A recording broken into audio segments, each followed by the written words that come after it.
This is The Joe Gaither Show on BamaCentral.com.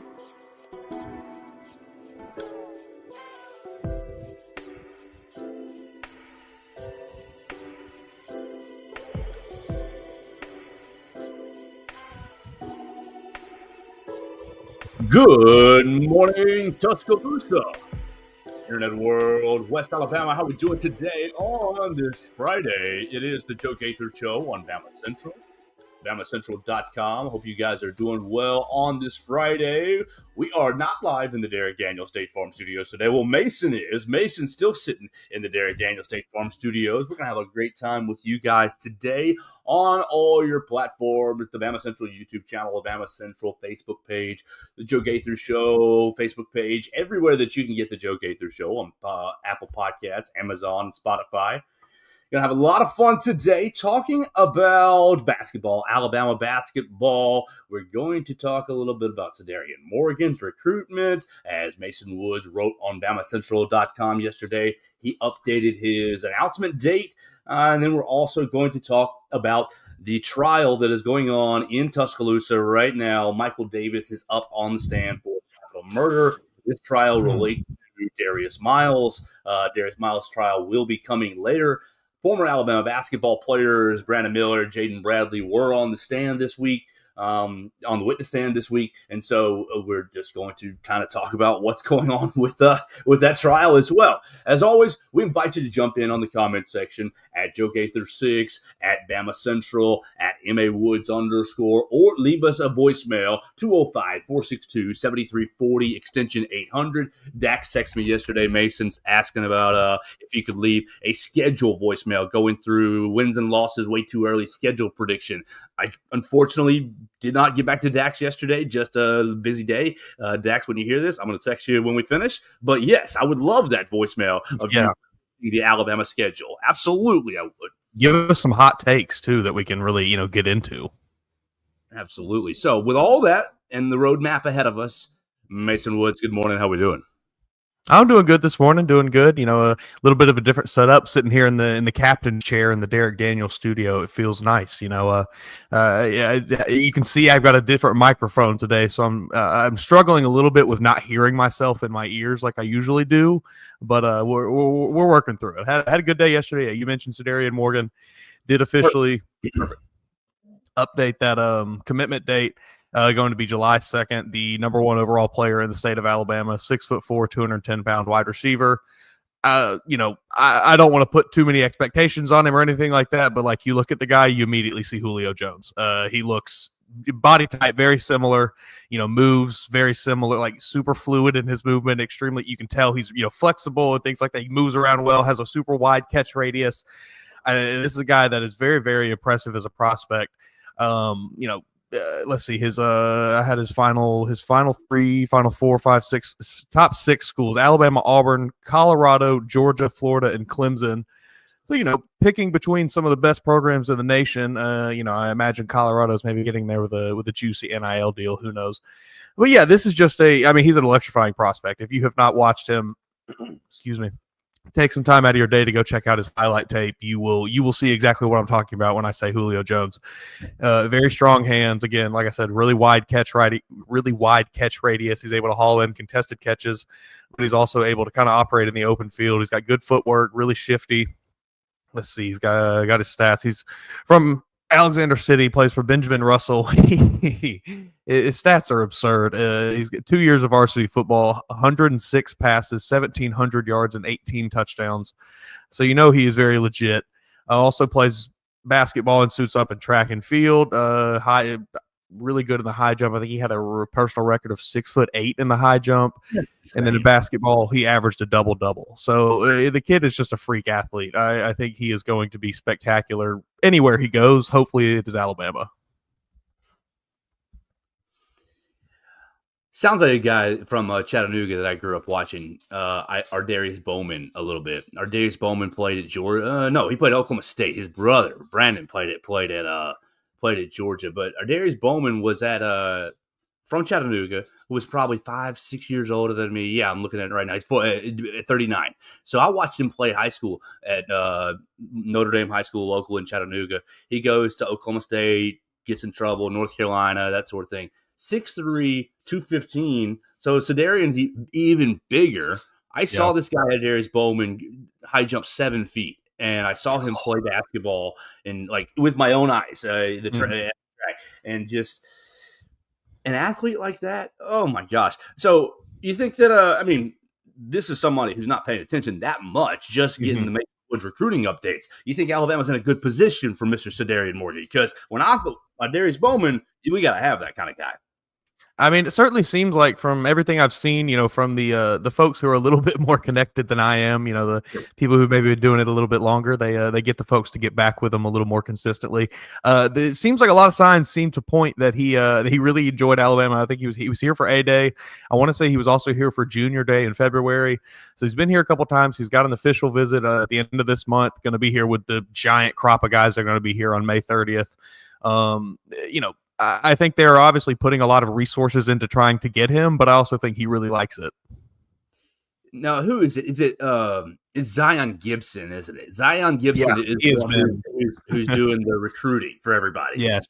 Yeah, if you follow him on Twitter, you see it just about every day. He's in people's replies. He's in comment sections of things, just with the little elephant emoji, or the eyes. I can't remember who it was. I think it was Tuscaloosa News that put that story out this week. I want to say I read it from them. Maybe it was a few people that covered it. But yeah, he is constantly messaging other recruits and things, just kind of pushing the envelope on them, really making them kind of get to their decision a little quicker. Maybe picking Alabama. Yeah, he apparently with was it Crowell and Cederian Morgan, with both these guys moving their recruitment dates. Just 2 and 2 together, my stupid tea leaves think, that means Alabama, because apparently Gibson's been telling these guys, move your recruitments up, move your dates up, and go ahead and get on board, guys. Come on, what do you want? I think I saw his direct the direct quote from Zion Gibson was just, "What are you waiting for?" And it's a great point, because what are some of these guys waiting for? If you know. And obviously it's still early. They still have another year of high school football ahead of them. Most of these guys. But yeah, if you know, go ahead and lock that decision in, and go ahead and take that off of your plate. Something you don't have to really worry about anymore for the last year of high school football, where you can just focus on getting better before you go off to college. I'll tell you what they're waiting on, Mason. They're waiting on the next school to top the last school. Yep. Hey, Coach, School X offered me my family home travel every weekend. Can you match? Just. Yeah, very likely something like that. But yeah, like you said, Xavier Crowell, Cederian Morgan, 2 other guys as well. Who was it last week that moved their dates up? Of course, my computer wants to freeze up now. Oh man, Brandon Arrington, that was the other one. That was the other prospect that moved his date up. Going to be July 5th for him. So 3 guys that are leaning towards Alabama, it seems like.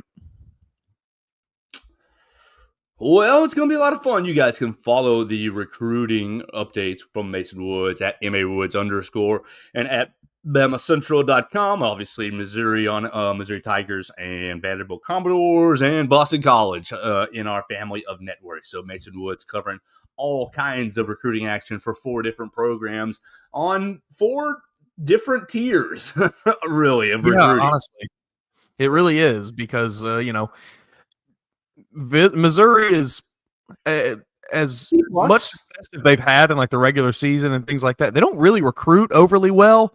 Yeah, they're kind of really scraping the bottom of the barrel in the SEC for recruits, and Vanderbilt is honestly kind of in a better spot than they are for this 2026 class. They just landed probably the best recruit they've had in a long time, Caden Harris, 4-star cornerback. And then Boston College, kind of in a similar position where they take a lot of guys that nobody necessarily is also after, a lot of local guys from that New England area. But then now that they've started to get a little bit of juice about them, they're, casting their net a lot wider than they previously have been. And they've got coaches traveling to Louisiana, coaches down in Florida, coaches going across to California to visit with recruits, all across the country. So, they're starting to pick things up a little bit. And just by sheer volume, they have put together a very impressive 26 class already. So let's shift gears a little bit, Mason, as the recruiting gets hotter over the summer, and it absolutely will. But I want to shift gears because yesterday there was a lot of news for Alabama basketball. Obviously we will get to the Darius Miles, Michael Davis stuff. Probably save that to the end because people will or will not want to listen to it. So that's just up to them at that point. What everybody might be interested in is St. John's, and Alabama's basketball game is actually scheduled this year with St. John's. The Crimson Tide last year was in preliminary talks. Obviously, it never really got off the ground. There was never a date for it. It never got to the finish line. But now we did. The Crimson Tide and the St. John's Red Storm will be meeting on November 8th. November 8th in Madison Square Garden. Now, first, when the announcement comes, okay, Alabama and St. John's have agreed to a matchup, I'm thinking, oh, excellent. I cannot wait. But how are they going to do this to us, Mason? Look up November 8th. Isn't that a Saturday? It's a Saturday. Oh, I know. Yes. So how the hell am I supposed to be in Bryant-Denny Stadium and Madison Square Garden at the same time? I'm excited. You gotta take that Kirk Herbstreit. You get the 2 private flights back and forth. We're gonna have to figure. There's got to be some big NIL booster that we can get in contact with that maybe put you on a private plane. I'm saying, what? Come on, guys. You're gonna. It is painful. That's. Can we do it the week? I know a week earlier. College basketball probably hasn't started yet because it starts on like the 15th or the 8th, I guess. Can we do it on the Saturday, the next Saturday, the Eastern Illinois Saturday, right? Please. This one's gonna be tough. It makes it tough for the Gumps who want to be supporting both programs. It makes it really tough for people who see a marquee road matchup and think, "Oh, I want to go to I've never been to Madison Square Garden. I would the Mecca." Yeah, I would do some not nice things to go see to go and get a good seat in Madison Square Garden. We'll just say that. We've talked about it, Mason. Brands on this team, on this program, how much that matters to me. Madison Square Garden, goodness gracious. Yeah. New York. Of course, I want to go see it. So I left yesterday starting on such a high. Excellent. You're going to get St. John's. They're coming back to Birmingham the next year. Awesome little set for us. And then it's on the same day of the LSU game. Yeah. Yep. Going to, and not an LSU matchup that you were going to be able to take your eyes off of either, because I think it's going to be a big time, very likely a top 10 matchup, top 15, top 20 matchup. I would much rather have this game, like you said, on that Eastern Illinois weekend, when, all respect to Eastern Illinois, that's a game you can maybe take your eyes off a little bit. You got to be locked in for the LSU game. That's obviously big rivalry, but also LSU, I think, is going to be a good team this year. So let's further this conversation past just complaining and look at the Alabama non-conference schedule. What do you think? What do you think Mohamed Diabate's thinking? He's probably mad. I mean, he would have gotten a homecoming game. He would have gotten to go see all his family. Now he gets none of this. Grass ain't always greener. He's weeping in his NIL money. Yeah, he's wiping his tears with $100 bills. He's probably doing okay. Yeah, absolutely. We ended the year, the basketball season, in the Elite Eight, losing to Duke, and Nate Oates basically after in conversations afterwards basically says, "Okay, I think we might need to reevaluate the non-conference schedule. Maybe we scheduled too tough." Who's heck's doing his reevaluation? Who's doing his reevaluation that comes up with at St. John's, Purdue, Arizona and Birmingham, Illinois and Chicago, North Dakota, Yale at home, 3 games in the Players Era Festival, probably Duke or North Carolina in the ACC SEC Challenge. Who did his evaluation? Yeah, I'm not really sure that that sentiment stayed through here. I think he maybe threw that out there as some kind of, I need something to maybe throw a little bit of blame on, and then just went right back to his old ways of, we're sticking with what we've been doing. Because, look, I mean, obviously this year did not end exactly the way Alabama fans wanted, did not end exactly the way Nate Oates wanted it to. But you're right there. And you're right there because you played this incredibly tough schedule, because you were battle tested, because you were ready for the tournament. So I don't think you change anything. You know, we talked about it a little bit when this kind of was first making its rounds of maybe, you know, you don't completely shift your methodology here. Just one or two games, you maybe give them an extra break here and there. And I still think maybe you should do that. But I'm not going to be upset about just kind of sticking with sticking with the path here and continuing to schedule these very hard non-conference games, because they do make you ready for the tournament, because these are the kind of teams you'll be playing. I just think it's I don't know if irony is the right word, but just a hilarious concept of, oh, I'm going to schedule probably a little softer next year. And then instead of scheduling softer, it's like ramp to level 10.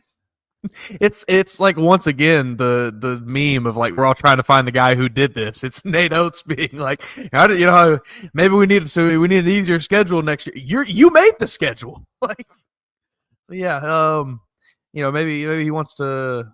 I don't know. I have to think that. I truly don't know. I really don't. Do you think are these schools, these other schools contacting him and being like, hey, we really want to get this set up? Maybe they're the ones that are kind of pushing it a little bit, and he's kind of, oh yeah, no, that'd be good. I don't know. No, I think it's too tempting for him. You're probably this right. Is just speculation. This is just too enticing.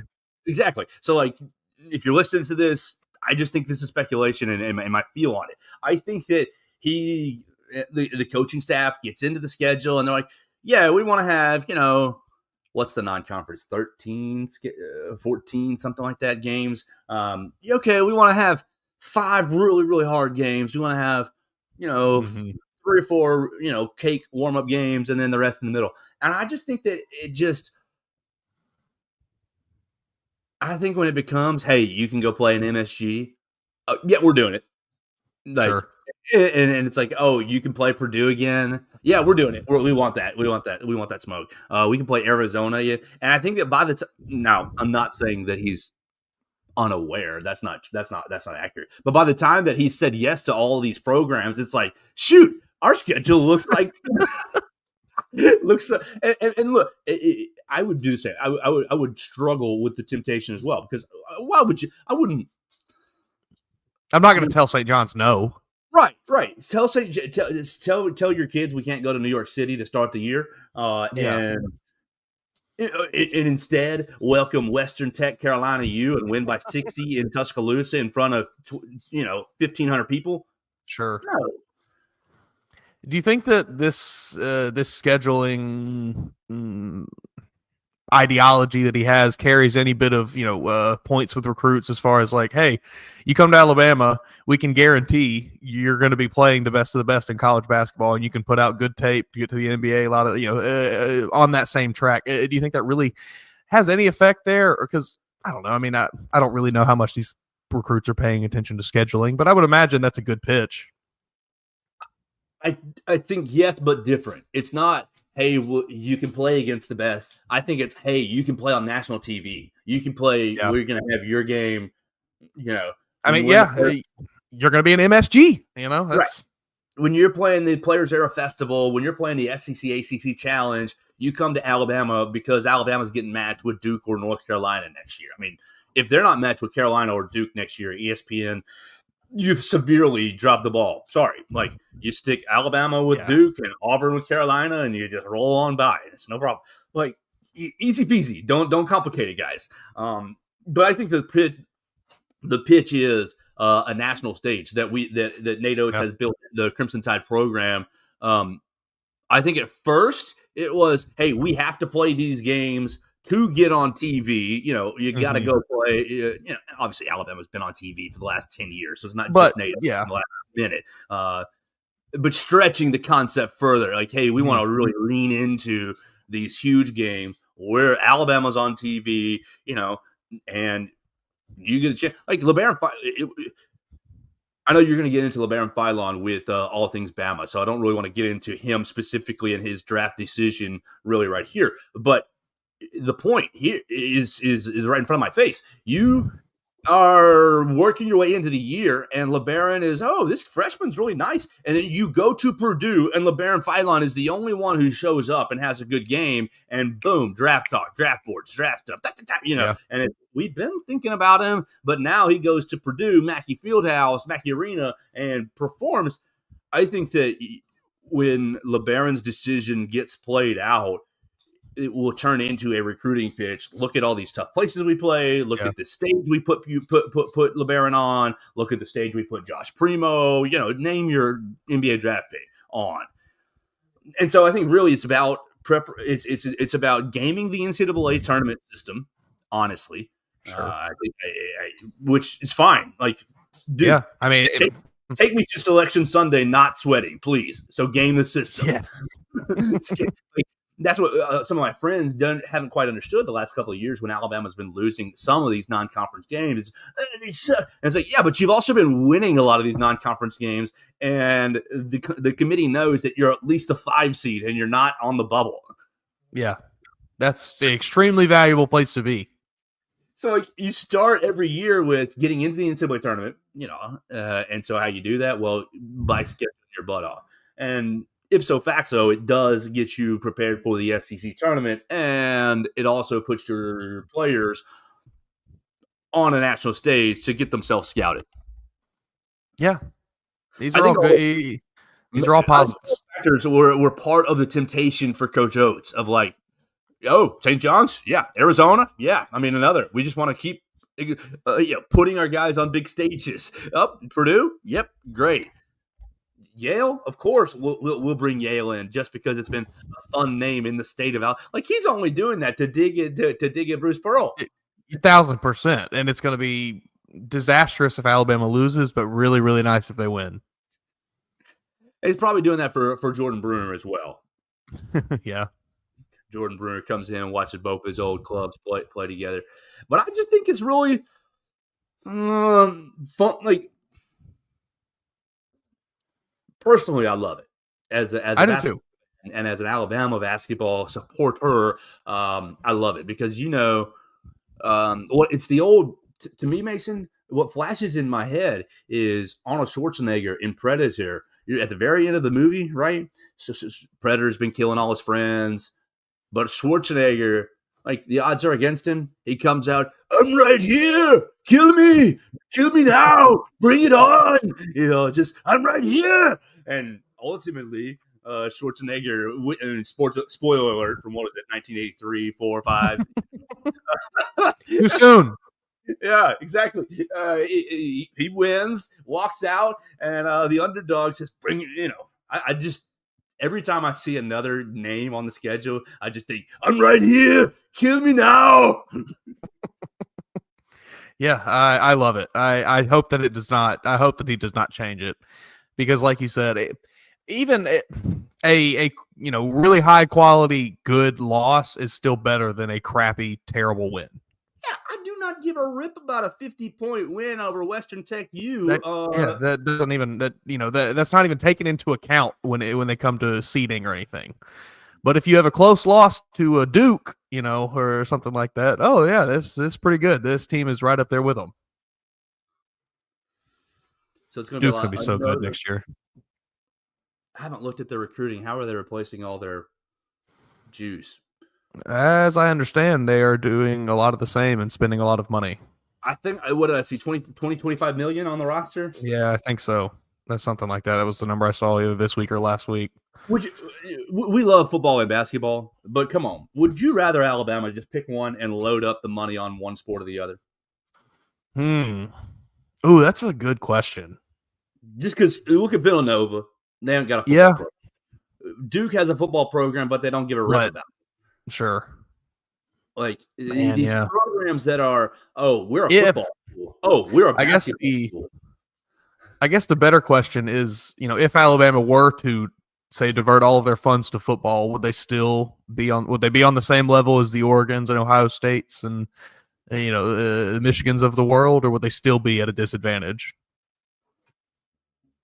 I think you'd probably still be at a disadvantage slightly. Unfortunately, yeah, I think you would. So maybe basketball would be your better chance there. I imagine you could scrape together something similar to what Villanova's getting if you put all of your money there. Maybe not. Maybe you're not touching BYU, but hey, in a single game elimination tournament, anything can happen. What do you think this Alabama fan base does if Greg Byrne comes out next week and says, "Guys, sports are getting too expensive. We're football, all in on basketball. We're cutting the football program." Oh, there'd be riots in the streets. Oh, There'd be an angry mob outside of Malmore. Massive crime in Tuscaloosa. I don't want to speculate further, but massive crime in Tuscaloosa. If that happens, bad things would happen. I can assure you that will never happen. The fans would overtake Bryant Denny.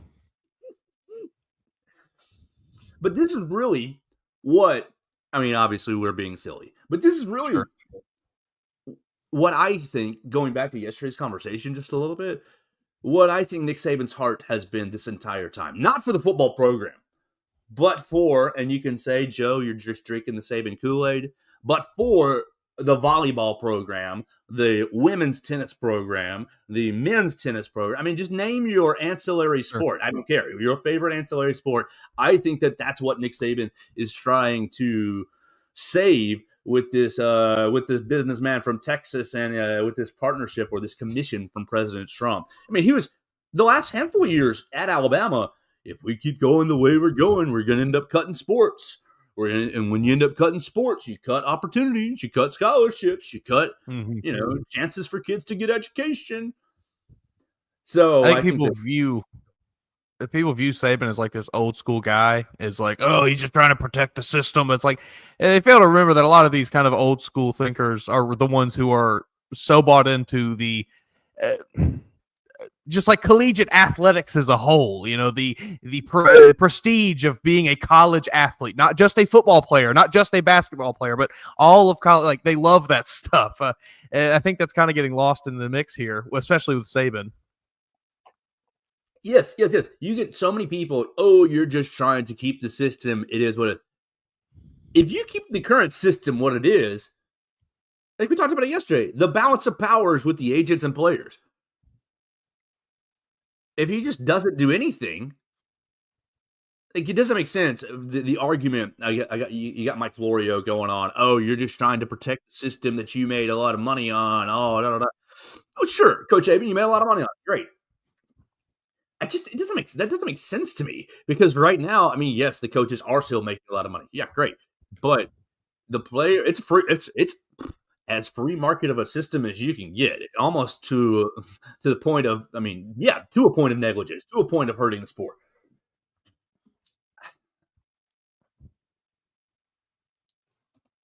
I'm not going to sit here and say that everything that Nick Saban does is perfect, but I think that his motivation here with this presidential commission is for the betterment of the sport, for the health of college athletics as a whole.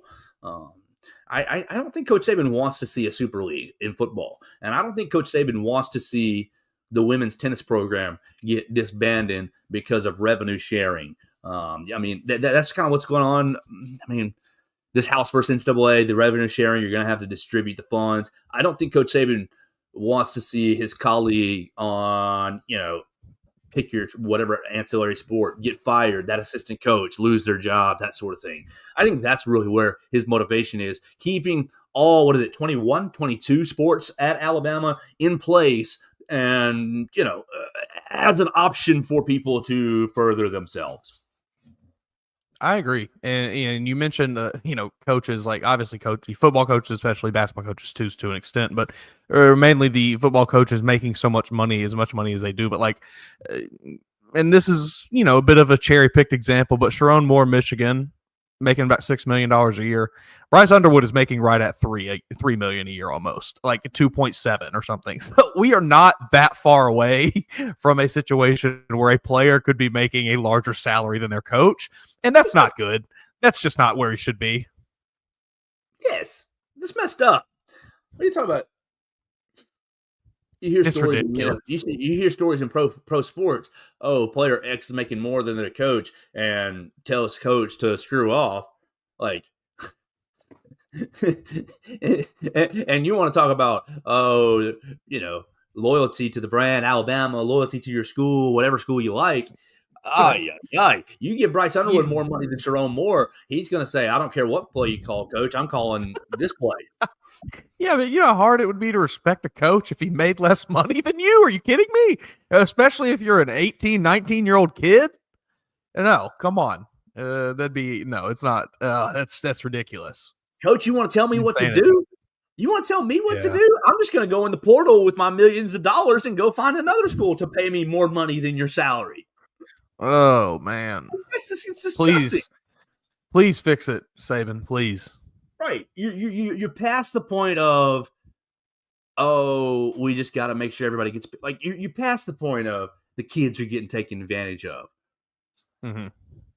Like, the pendulum has swung back. I'm sorry. So I don't know if we did a great job yesterday addressing the Saban stuff, but I think that ultimately, it's going to,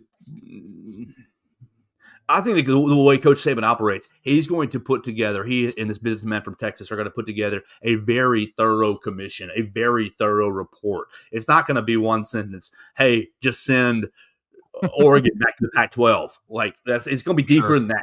I think so. And so whatever he ends up coming up with, if it can get implemented, I think would be a positive.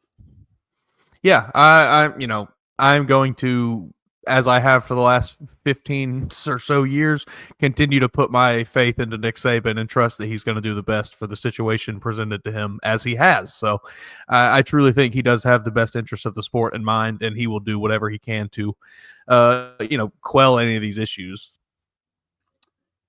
All right, Mason, I don't have much more on scheduling or on kind of the way this conversation turned. I'm ready to get into a little more serious unless you want to keep going on or have another thought. No, I think maybe it's time to get into the nitty-gritty here. Let's tell everybody about Warren Tire, and then we will go into court. So my name is Russ Warren, and I'm one of the owners here at Warren Tire. We started in 1961. My granddad on University Boulevard, so we've been kind of a staple here in the Tuscaloosa and the University of Alabama community since then. And so thankful to be in the third generation. And we have 2 locations now in Tuscaloosa. We're right here at the 15th Street location right now, where we just do tires, brakes, and alignments mostly here. Our university location does oil changes, engine work, air conditioning work, front end work, the whole 9 yards. And so any of our 2 locations, you can come check us out.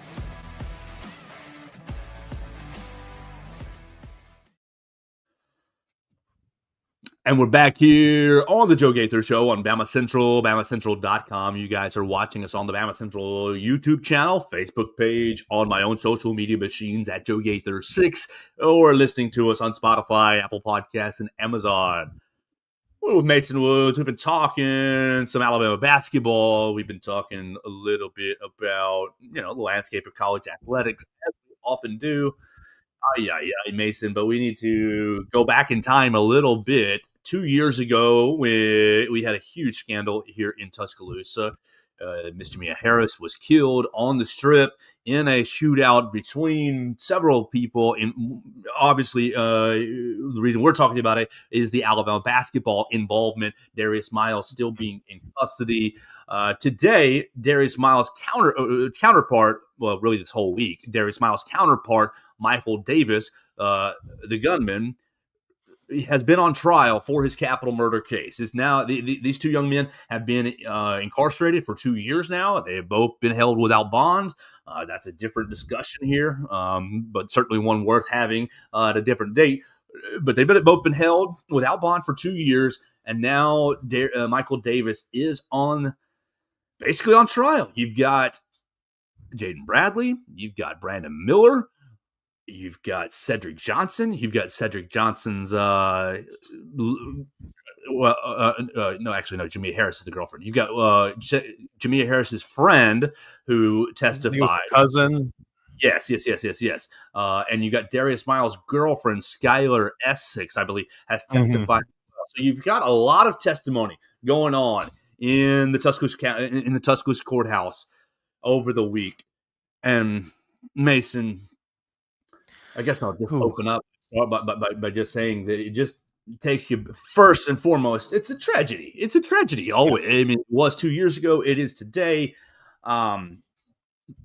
The tragedy centers around Jamia Harris, and then permeates to Jamia's son, and then permeates into all the other lives that have been affected by this hour and a half of altercations or so. But with that said, the reporting from fantastic. From Tuscaloosa Patch, from AL.com. I'm a really big fan, Ryan Phillips, and of Stephen Dether. Stephen is on vacation right now, so Ryan is really shouldering the load in Tuscaloosa, covering this case, and he's been all over it really since the jump. And Ryan's initial reporting in 22, as the case kind of took off, seems like it's bearing out in court,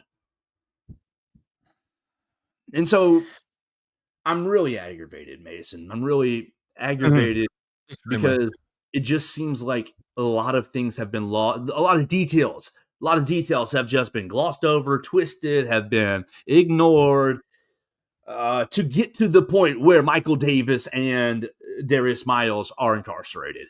I definitely think that they are not without blame. Sure. But I think the story is much further than just Davis and Miles. Oh shoot, we're shooting into this sheet. I think there's a lot more than just two people to blame for this. Is really the best way that I think I can put it. I guess the first thing before we really get into the exact details and anything, it's absolutely ridiculous that it's taken this long for any of this to happen. Those two men have sat in jail for 2 years now without any idea when they were going to be getting out, without any idea when they were going to be tried for what has happened, what they were charged with. Fair and speedy trial, my rear end, that is ridiculous. Whether they are guilty or not, that is absolutely abhorrent. You should not just be held in jail without bond for that long. Absolutely ridiculous. The city of Tuscaloosa, the state of Alabama, that's absurd. That should never happen with anyone. Secondly, massive shout out to Tuscaloosa Patch, because I was reading through all of Ryan's coverage over this week. The man, like you said, has been as on top of it as anybody could be, providing really, really, really good details on what's happening, moment to moment in the courtroom, giving you a lot of descriptive, good descriptions on the video that's being presented in court, the evidence is being presented in court, what the testimonies are, and things like that. So just a massive shout out to him, because he has kept me, given me the ability to kind of read up on this more so than I would have. Absolutely. So what do we want to start with? Yeah. What in the world do you want? Because I'm coming from this case. I'm coming into this story basically remembering all of Ryan's reporting after the incident through 2022, and seeing surveillance videos on myself. I'm coming from this that we're going to find out that these two young men, Michael Davis and Darius Miles, are going to get off on self-defense. Now, my friends, before you jump in here, Mason, a lot of my friends end up, oh, Joe, you're just being a Bama homer. Of course you would say that about Alabama basketball player. I understand that criticism, definitely. I think that, okay, I understand that criticism. But looking at the facts that the Cedric Johnson crew has a checkered past and checkered continuance post 2022. Let's say that.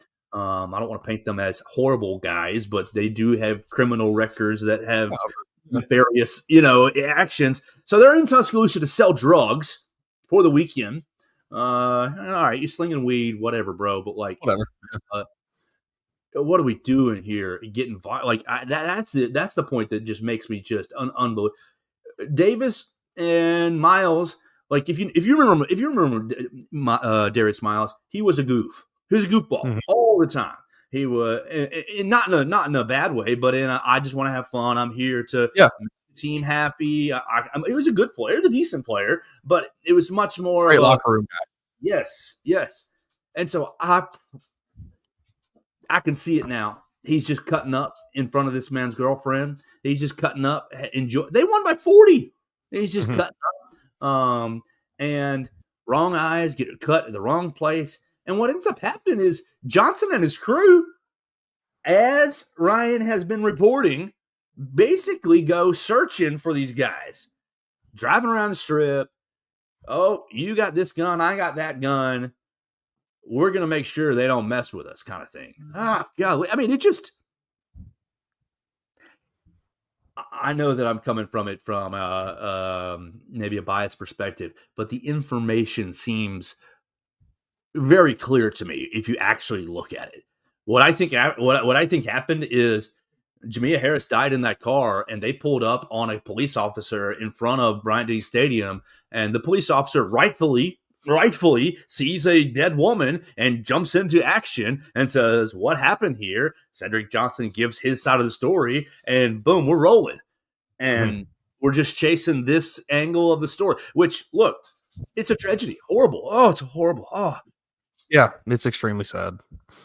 But I just don't think that the story was followed all the way through to the end. I think the police officer, a woman who is dying in this car, how can we find out what's happened to her right now and button it up? Yeah. I imagine there was a lot of kind of frantic things happening just in and around that time. I mean, obviously, it was. I think the reports were like, what was it, like over a dozen gunshots fired in total, or something like that. So a lot of chaos going around going on in and around the strip right then. So I can understand to an extent maybe the nitty-gritty details being glossed over a bit in real time. However, here we sit 2 years later, and it seems like a lot of things are coming to light now that are, to me, pretty damning pieces of evidence. I think the most illuminating things that, in my opinion, were the statement from Mr. Johnson previously that he had turned the headlights off in an attempt. He had accidentally turned the headlights off in an attempt to turn the hazards off in the Jeep. However, as many people probably know, in a Jeep, the hazard button is located on the center of the dash, and the headlights are located on the steering column, right to the left of the steering column there. So, no possible way you could accidentally do one for the other there. So, very obviously, an intentional decision to turn the headlights off in the car, which, like one of the potential jurors that was struck from the panel said, that would be exactly what I would do if I were performing a drive-by shooting. I'm not going to, I've never performed a drive-by shooting, never been around anyone that has, so I don't know. But, to me, that maybe seems like something you would do as well.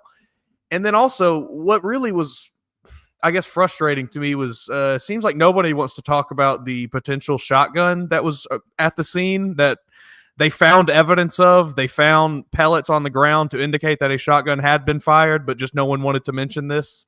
The other car that pulled up behind, I think it was Cedric Johnson's Jeep, which was behind Brandon Miller's car and Jaden Bradley's car, so on and so forth. The stolen red Impala that pulls up, I can't remember the two people inside, one of which has never shown up to do anything. Just fallen off and probably died. Sorry. Yeah, it's just I don't know. There's so many little things like that it feels like just got glossed over, when in reality they are very major pieces of evidence that should have been taken into consideration. I agree with you. I do believe that. I think maybe Michael Davis, because as Ryan reported, he was didn't want to get back in. I think it was Jaden Bradley's car because he was worried about that Jeep. I kept trying to, where's that Jeep? So I think he was maybe not necessarily looking to hurt anybody, but trying to just kind of get eyes on it and figure out where these people were because he was worried. And then I think, like you said, I don't know, the reporting on the security footage that is shown depicts the Jeep Wrangler there, circling around University back onto Gray Street, circling back up, and then hitting a U-turn as soon as the crew all passes him, cutting his headlights. I don't know. Like, you're not doing that if you're not doing something bad to me. I am not in that courtroom. I'm not making these decisions. But to me, that all of those things combined, all of the little things like that add up to paint a picture where I don't believe that these two men should have been in jail this entire time, because I don't necessarily think they're guilty. Yeah, I think what you have is, going back to the very start of the conversation, it's just a horrible tragedy. I have maintained, Mason, that, and this is controversial, but here we are later in the program. People can rake me over the coals if they want to, but I have maintained that if Miller does not return to the Strip, it is my opinion that Darius Miles and Michael Davis would be dead. I agree with that personally. And again, you can call me a homer if you want, but I, unlike many people who want to talk about this case, have actually spent the time to read all of the reporting on it, and now feel like I'm pretty well versed in it. It just, the evidence does not paint the picture that we've been sold, or that that people who are not that connected have tried to tell you. That the evidence has been presented to us does not paint that picture. That Darius Miles and that Michael Davis were these vicious killers out to kill this person, and then accidentally killed his girlfriend. It's just, that's not what the evidence shows us.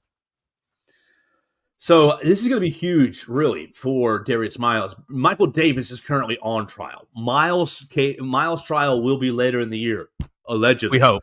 Yeah, it'll probably be 3 years from now. Ridiculous. Delay, and they have denied any bond hearing over the last 2 years. But I do think that if you end up getting a self-defense right here, then pretty much going to slam dunk Darius Miles' case later in the year as the accomplice and as the gun owner. Absolutely, I would think. So just really, I mean, that's really where I want to emphasize and leave this, that it is tragic ultimately. Sure. And that, golly, be aware of your surroundings. Just makes me sad to consider all of it. And then you mentioned it right there. People not doing due diligence on the story. People just treating truth however they want to. Well, of course, Brandon Miller is a killer. Of course, Brandon went there with his Uzi AK-57 bazooka and tried to kill as many as he could. Yeah, people still act like Brandon Miller got off with a murder charge. It's like he had nothing to do with that. He very clearly testified this week. He was already en route to picking up Darius Miles when he receives the text message. Hey, I need my gun. Somebody, whatever. I don't remember it's not slang that I use myself, but he was already on his way there. Did not know the gun was in the back seat. So he has no blame in this situation. I think the worst thing he did was, and it was on the dash cam footage. He told the guy that was sitting in the passenger seat when everything started. I think the Pat story said that you can hear Brandon Miller yell, "You didn't see anything," which is not great. But at the heat of the moment, I can understand, being a kid, you're probably going to say something like that. Oh yeah, just incredibly challenging story, in my opinion, for all this, and you're to further when this happens in 22, the DA, the Tuscaloosa people, everybody in law enforcement is like, there's nothing we can charge Brandon with. I think they would have absolutely charged his tail if there was a charge that they could have stuck on him. You think? I think. And so that's where a lot of of course they're protecting the Tuscaloosa police are protecting the basketball player Brandon Miller. Man, I think they would have happily said, "Oh, you too, buddy," on this charge if they could have had a charge. Yeah, I think so too. Yeah, I'm not in the courtroom. I don't know these people, but something tells me they're not all that upset that this has dragged out for 2.5 years and that those two men have had to sit in jail the entire time. Oh, man. So I encourage you to read Ryan Phillips' Tuscaloosa Patch. I know that Stephen Etheridge will be returning to action at Tuscaloosa Thread very soon, and they will be covering this trial until it ends. And I'm going to be paying very close attention to it because of my non-mainstream takes. I have stood out there on these takes with some people for 2 years now. I'm ready to be vindicated, or I'm ready to say, dang, I actually got it wrong. So I'm ready to see this thing come to a conclusion, Mason. Yeah, I am too. Seems like I said, a lot of the evidence that has come to light here is painting a picture that maybe you will get your vindication. All right, big dog. We are almost out of time for the day. I think that's about it. We are going to get into all things Bama with Mason Woods. Once a week, we chat about all kinds of things. We flip roles. Mason takes over the reins and leads us. And so he's going to lead us in an episode of All Things Bama here in just a minute. You can find that show on Apple Podcast, Amazon, Spotify, same places that you find the Joe Gaither Show on BamaCentral. We had a lot of fun with you guys this week. I want to encourage you. Look, I'm not going to be able to get to Parrish, Alabama tomorrow for New Era Wrestling. New Era Wrestling, they had a show in Hoover on last Saturday. They're going to have a show, Parrish, Alabama, tomorrow. Bad Moon Rising. I wish I could be there. I am out of town, so you're going to have to go to that show for me. See who is the masked man for the Alpha, Alexander Lincoln, who attacked him in the last show. You will see that at Parrish, Alabama. Mason, it was cool seeing Rhino on AEW television this weekend. Man, yeah, that was crazy. I did not realize. I didn't. We got to see Rhino at the New Era event here in Tuscaloosa, and that was awesome. It was not someone that I was super familiar with prior to learning of the event in Tuscaloosa, but I watched a few matches here and there. The guy was awesome in his heyday. Like the gore is sweet. Cool to see that he's still getting some opportunities. I like AEW is just kind of throwing things at the wall to see what sticks. It seems like, but I'm here for it. Yeah, that's exactly right. I just thought, oh, that was sweet. We saw him in person, like in a time. Not like how mean the comments were being to him, though. The man is like 50. Cut him some slack. The wrestling fans are great. Oh, you suck. You can't move anymore. Of course he can't move. Yeah, like he is a middle-aged man. Cut him a little slack. It's pretty amazing that he's even out there. I will say, AEW gave him a serious spray tan. When we saw him in Tuscaloosa, like he was tan, but not bright orange. He looked orange on that shot from AEW. They've been throwing those guys in the booth and zesting them up. Tomorrow, Backlash in St. Louis for any wrestling fans as well. So there's going to be a lot of wrestling to get into over the weekend. New Era Wrestling, Parrish, Alabama, Bad Moon Rising on Saturday. And if you are not anywhere close, you can check out Backlash on Peacock. Randy Orton or John Cena. Of course, John Cena's going to win. Blech. Yeah, it's gonna be so lame too, because like they can't end it this quick. But give Randy his hometown victory. That's exactly right. So we will be watching that this weekend. Mason and I are about to record All Things Bama. We're going to talk about the Diamond Sports, updating them. We're going to talk about recruiting. We're going to talk about LeBaron Philon and a lot more on All Things Bama. We will talk to you on Monday on the Joe Gaither Show on BamaCentral and BamaCentral.com.